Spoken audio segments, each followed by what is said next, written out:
अणुशक्तीनगरमधून तुमच्या प्रचाराचा नारळ फुटतोय, पहिलाच प्रचार त्या भागातून सुरू होतोय.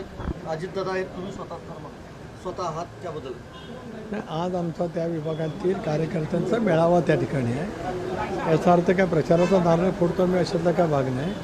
नियोजित पद्धतीने प्रत्येक विधानसभा मतदारसंघामध्ये ज्या ठिकाणी आज आपले आमदार आहेत त्या ठिकाणी कार्यकर्त्यांचा मेळावा घेऊन कार्यकर्त्यांचं मनोगत, त्यांना आगामी येणाऱ्या महानगरपालिकेच्या निवडणुका या माध्यमातून अधिक ताकद शक्ती देणं हा त्याच्या पाठीमागचा हेतू आहे. महापालिकेच्या संदर्भातला अंतिम निर्णय मी आपल्याला सकाळी सांगितल्याप्रमाणे 2 दिवसात अधिकृतपणाने आम्ही बसून जाहीर करू.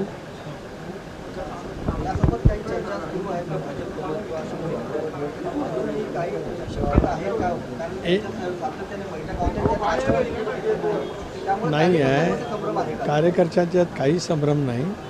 या संदर्भामध्ये मी काल आपल्याला प्रेस कॉन्फरन्समध्ये सांगितलं की स्थिती आहे.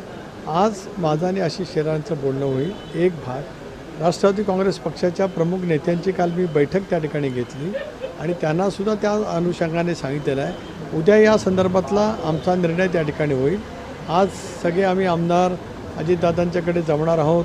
त्यावेळेला राज्यातल्या वेगवेगळ्या महानगरपालिकेची राजकीय स्थिती, तिथे होत असलेली स्थानिक पातळीवरची चर्चा, नेमकं महायुती म्हणून आपण काय काय करतो त्याचा आम्ही आढावा त्या ठिकाणी घेऊ आणि त्यामध्ये मुंबईचाही समावेश आहे. पण सर, आज तुम्ही एकीकडे म्हणताय की आमच्या चर्चा अजून सुरू आहे, दुसरीकडे अजित पवार यांची आज एक सभा आहे, मुंबईतली पहिली सभा असणार आहे आणि मुळात ती अणुशक्तीनगरमध्ये होतीये. नवाब मलिक यांच्या मतदारसंघामध्ये, जुन्या मतदारसंघामध्ये होतीये. नवाब मलिक यांनाच भाजपनी विरोध केलेला आहे. त्यामुळे कुठेतरी हे अंगुली निर्देश करणारं नाही आहे का की ज्यांच्यावर वाद आहे त्यांच्याच मतदारसंघात पहिली सभा? अंगुली निर्देश असं मानण्याचं काही कारण नाही. 2 वेगवेगळे भाग आहेत. एक भाग म्हणजे भारतीय जनता पक्ष असेल, शिवसेना असेल, त्यांच्या नेत्यांनीसुद्धा त्यांच्या विधानसभा मतदारसंघातल्या सदस्यांच्याकडे बैठका घेतल्यात.